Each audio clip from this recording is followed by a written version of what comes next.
أهلا بيكم. تخيل كده لو قلتلك إنك تقدر تحسن حياتك بنسبة 1% بس كل يوم. نسبة صغيرة جدا مش كده؟ بس لو فضلت تتحسن كل يوم بنسبة بسيطة زي دي، في آخر السنة هتكون اتحسنت بنسبة 37 مرة أكتر من أول يوم. ده مش سحر، دي قوة العادات الصغيرة. وده اللي كتاب العادات الذرية لجيمس كلير بيتكلم عنه. واحد من أمتع الكتب اللي أنا استمتعت وأنا بقراها. عشان ألخصها لكم، انتوا في بودكاست تي توكس، ويلا بينا نبدأ الرحلة دي سوا.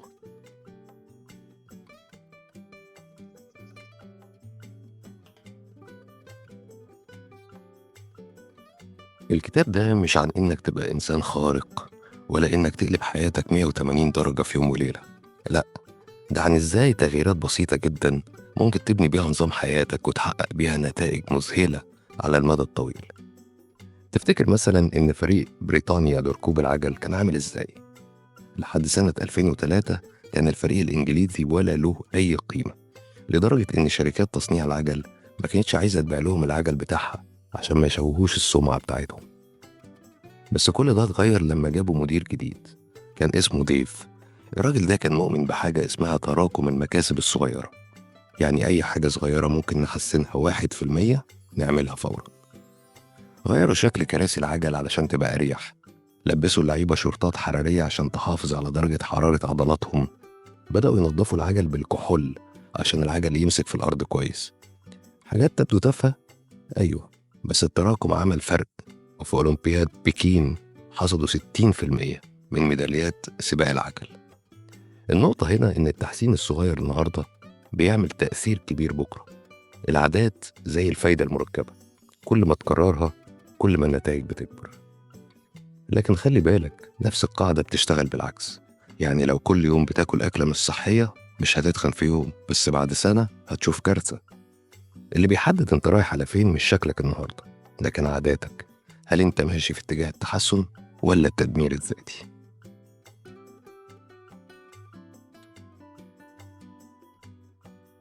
يا ترى ليه ساعات بنحاول نغير عاداتنا ونفشل؟ ليه بنبقى عايزين نبطل عادة سيئة أو نبدأ عادة مفيدة بس مش بنعرف نكمل؟ السر هنا إننا بنبدأ التغيير من النقطة الغلط.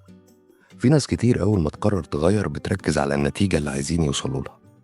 يعني واحد يقولك أنا عايز أخس، واحدة تانية تقول أنا عايز أبطل سجاير، لكنهم مركزوش على حاجة أهم بكتير: هم عايزين يبقوا مين.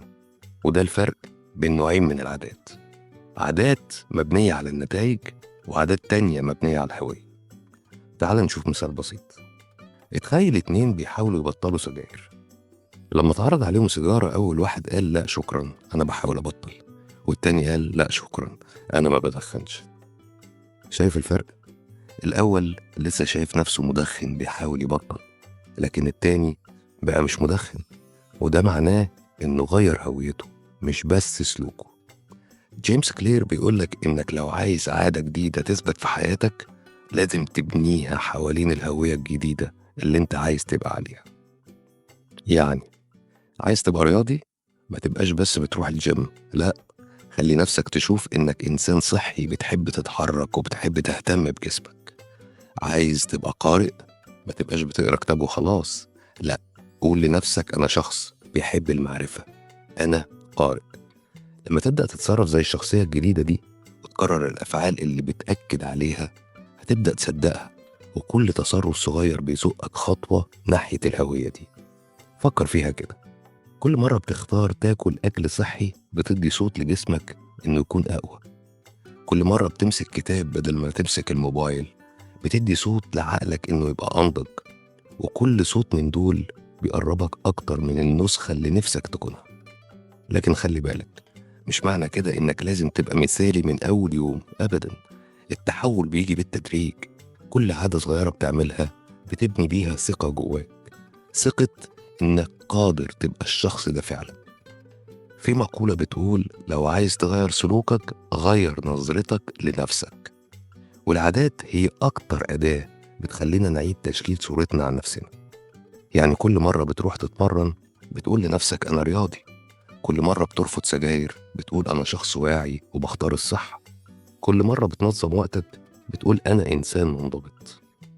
الجميل في الموضوع إنك مش محتاج تعمل تغييرات ضخمة، اللي محتاجه هو تغييرات صغيرة بتتكرر باستمرار، وده اللي بيسميه جيمس كلير العادات الذرية. يعني عادات صغيرة جدا بس مفعولها ضخم مع الوقت.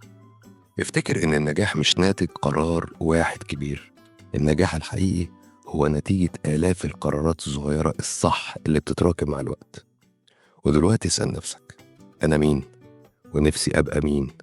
وابدأ من هنا. خلي كل عادة جديدة بتعملها تكون شهادة جديدة على هويتك الجديدة.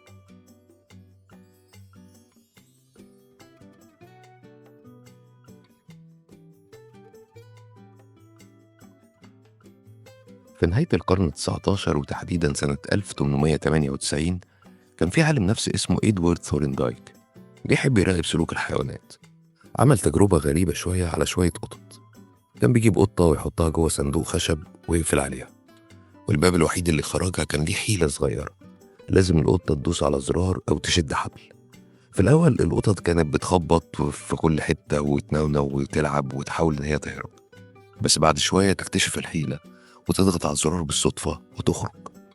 المثير بقى إن مع كل مرة القطة تكرر فيها التجربة كانت بتتعلم، بقت تطلع على طول تضغط الزرار وتخرج.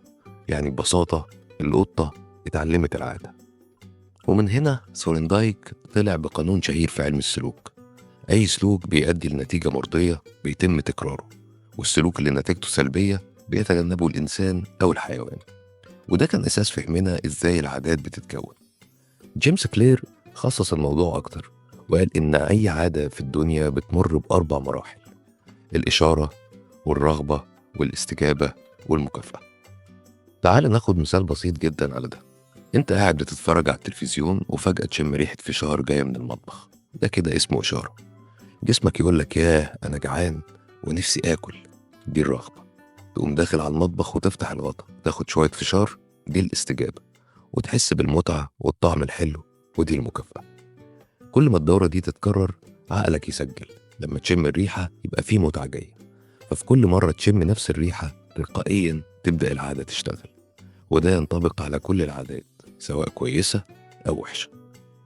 لما تحس إنك زهقان دي إشارة، تدور على الموبايل بتاعك دي الرغبة، تفتحه دي استجابة، تضحك على فيديوهات دي مكافأة.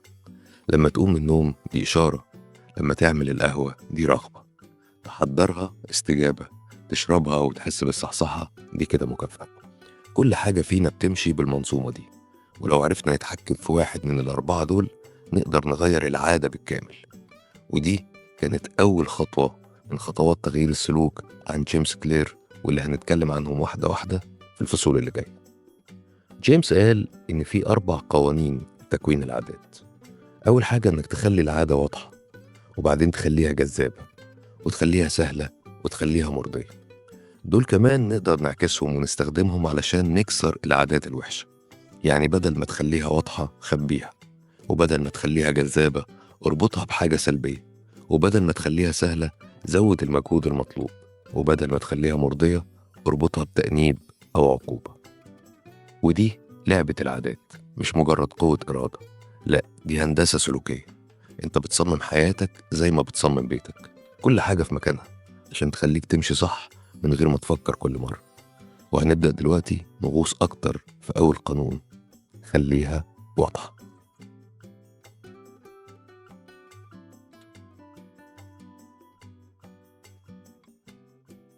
القانون الأول: خليها واضحة. في مرة ست كانت بتشتغل في الإسعاف، راحت فرح عائلي وقعدت تبص على حماها أثناء الفرح. الراجل كان شكله عادي لكن هي وقفت وقالت مش مرتاحة له، في حاجة غلط. أخدوه المستشفى وفعلا طلع عنده انسداد خطير في شريان رئيسي، وكان ممكن يموت في أي لحظة. بس الست دي عشان عندها خبرة سنين عينيها اتعودت تلاحظ إشارات صغيرة جدا محدش غيرها شافها. ده بالظبط اللي بيحصل في العادات. العقل البشري بيشتغل زي جهاز استشعار، بيقرأ الإشارات حوالينا وبيبني عليها سلوك. بس المشكلة إن العادات بتشتغل بشكل تلقائي، بتتكون مع الوقت، وبنبدأ نعملها من غير ما ناخد بالنا، ومن غير ما نعرف إحنا بنعمل إيه وليه. وعشان تبدأ تبني عادة جديدة لازم الأول تكون واعي بالقديم. الخطوة الأولى: راقب عاداتك الحالية. جيمس كلير بيقولك ببساطة اقعد مع نفسك ودون كل العادات اللي بتعملها في يومك. يعني صحيت من النوم، اعمل علامة صح. فتحت موبايلك، اعمل علامة صح. عملت القهوة، صح. قعدت تتفرج على فيديوهات، صح. لبست، خرجت، روحت، قعدت على الكنبة، إلخ إلخ إلخ كل خطوة حتى لو بسيطة. وبعدها صنف كل عادة منهم، هل هي عادة كويسة ولا عادة سيئة ولا محايدة. لكن خليك صادق مع نفسك. الهدف مش إنك تحكم على نفسك، الهدف إنك تكون واعي. الخطوة التانية، استغل قاعدة النية في التنفيذ. في دراسة معمولة سنة 2001 على 248 شخص في بريطانيا، قسموهم 3 مجموعات. أول مجموعة اكتبوا كل مرة اتمرنوا فيها خلال أسبوعين. تاني مجموعة نفس الشيء، زائد شوية تحفيز وقراءة عن فوائد الرياضة. تالت مجموعة كانت زي التانية لكن مع إضافة جملة يكتبوها في الأسبوع اللي جاي: هتمرن 20 دقيقة يوم كذا الساعة كذا في المكان كذا. النتيجة كانت صادمة للكل. أول مجموعتين 35% منهم بس اتمرن، لكن التالتة 91% منهم اتمرن. ليه ده؟ علشان كتبوا نية التنفيذ، كتبوا امتى وفين هيعملوا الحاجة. فلو عايز تبدأ عادة جديدة، ما تكتفيش تقول هتمرن أكتر. قول لنفسك كل يوم بعد ما أخلص شغلي هلبس تريننج وانزل أمشي 10 دقايق حوالين البيت. الوضوح بيقتل التأجيل. تعالوا ناخد مثال عملي.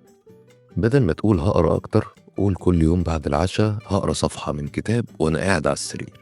بدل ما تقول هشرب مية، قول أول حاجة هعملها بعد ما أصحى هشرب كوباية مية من الإزازة اللي جنب السرير. ده اسمه ربط العادة بعادة موجودة أصلا. يعني تستغل حاجة بتعملها تلقائيا وتضيف بعدها عادة جديدة. دي من أقوى الحيل السلوكية اللي هتساعدك تغير من غير ما تحس. تاني قانون، خليه كذاب. تعال أقولك على شاب اسمه رونان بيرن، طالب هندسة كهرباء من ديبلن في أيرلندا. رونان كان بيحب يتفرج على نتفليكس بس عايز كمان يلعب رياضة. فقالك طب ما أوصل الاتنين ببعض. جاب عجلة ثابتة ووصلها باللابتوب والنتفليكس، وعمل برنامج صغير يخلي المسلسل يشتغل بس لما يبقى بيبدل على العجلة. لو وقف الفيديو يقف. ببساطة كده رونان ربط المتعة بالمجهود. دي فكرة اسمها ربط الإغراء. يعني تربط حاجة بتحبها بحاجة المفروض تعملها. القاعدة النفسية اللي هي قاعدة بريمك، القاعدة دي بتقولك إنك ممكن تعمل حاجة مش بتحبها لو ربطتها بحاجة بتحبها أكتر. يعني بتحب تسمع مزيكا، اسمعها وانت بتجري. بتحب القهوة، اشربها وانت بتقرا.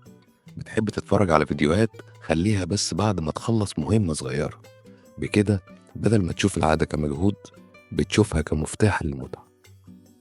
صدق أو لا تصدق، إحنا بنتعلم أول عاداتنا مش بإرادتنا، لكن بنقلد أهلنا وأصحابنا، المجتمع اللي حوالينا. يعني لو قعدت في وسط ناس بتلعب رياضة هتلاقي نفسك بتفكر تتمرن. ولو صاحبتك كل شوية بتكلمك عن الدايت بتاعها، ابدأي تاكلي بحذر. في دراسة بتقول إنك لو صاحبك تخن احتمال وزنك يزيد 57%. وكمان العكس صحيح، لو صاحبك خس ممكن تشجع انت كمان وتخس. السر إن إحنا كائنات اجتماعية، فلو عايز تكسب عادة اختار البيئة اللي بتشجع العادة دي. عايز تكتب، اقعد وسط كتاب. عايز تبطل سجاير، ابعد عن اللي بيدخن. عايز تنجح، قرب من اللي بينجحوا. تغيير اللغة بيغير السلوك. في فرق بين لازم أتمرن وأنا بحب أتمرن عشان جسمي يستاهل. الفرق بسيط في الكلام لكن ضخم في الإحساس. بدل ما تشوفها واجب، شوفها فرصة. بدل ما تقول أنا مضطر أصحى بدري، قول أنا محظوظ إني عندي يوم جديد أبدأ. اللغة بتبني مشاعرك، والمشاعر تبني عاداتك.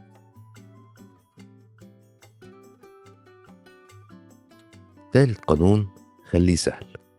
امشي على مهلك بس ما ترجعش لورا. واحد من أهم المفاهيم في بناء العادات هو إنك ما تستناش تبقى عبقري أو متحمس عشان تبدأ. أهم حاجة إنك تبدأ وتستمر حتى لو ببطء. العادة بتتبني بالإعادة. كل مرة بتعمل فيها الفعل مخك بيرسم خط جديد، ومع التكرار الخط ده بيبقى أوتوستراد. يعني مش مهم تعمل حاجة 3 ساعات ولا 3 دقايق، المهم تكررها باستمرار. الاستمرارية أقوى من المجهود الكبير اللي بيحصل مرة كل كام أسبوع. عقلك دايما بيدور على أسهل طريق. يعني مثلا لو جنبك كيس شيبسي وسلطة في التلاجة، هتمد إيدك على الشيبسي. لو الموبايل مفتوح على انستجرام، هتفتح تلقائي من غير ما تفكر. ده مش كسلك، دي طبيعتك البشرية. عشان كده خلي العادات الجيدة سهلة والعادات السيئة صعبة. مثلا عشان تشرب مية، خلي إزازة المية قدامك. وعشان ما تضيعش وقتك على السوشيال ميديا، شيل التطبيقات من الصفحة الأولى أو سجل خروجك منها. ابدأ في تجهيز بيئتك علشان تخدمك مش تعندك. في قاعدة الدقيقتين. كل عادة جديدة تبدأ بنسخة سهلة منها مدتها أقل من دقيقتين. يعني عايز تقرأ كل يوم، ابدأ بصفحة واحدة بس. عايز تجري، البس حذاء الجري واطلع بره البيت. عايز تصلي، افرش السجادة. ابدأ بحاجة صغيرة قوي وسهلة جدا علشان تتغلب على المقاومة. ايه اللي بيحصل بعد كده؟ انك لما بتبدأ غالبا بتكمل. أصعب خطوة في أي عادة هي الخطوة الأولى، وكل مرة تعمل العادة دي حتى لو صغيرة بتقوي هويتك. بتقول لنفسك أنا الشخص اللي بيتمرن، أو أنا الشخص اللي بيقرأ حتى لو دقيقة. طب إزاي نخلي العادات السيئة مستحيلة؟ في قصة كده عن الكاتب فيكتور هوجو. لما اتزنق مرة علشان يسلم كتابه في ميعاده، عمل إيه؟ خلى المساعد بتاعه ياخد هدومه كلها ويحطها في الدولاب ويقفل عليها الدولاب وياخد المفتاح ويمشي. الراجل قالك مفيش هدوم يعني مفيش خروج، فقعد يكتب. الفكرة إنك تزود الصعوبة حوالين العادات السيئة. لو بتضيع وقت على الموبايل، شيل الواي فاي. لو بتاكل شوكولاتة كتير، ما تجيبهاش من السوبر ماركت.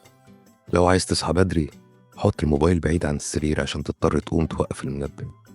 كل ما زودت الاحتكاكات حوالين العادات السيئة، كل ما قلت احتمالات إنك تعملها. وعلى الناحية التانية، خلي العادات الكويسة سهلة جدا لدرجة إن أنت توصل لها من غير ما تفكر. المعادلة بسيطة. العادة الكويسة المفروض تبقى سهلة وسريعة ومش محتاجة قرار، والعادة السيئة المفروض تبقى صعبة ومش متاحة بسهولة.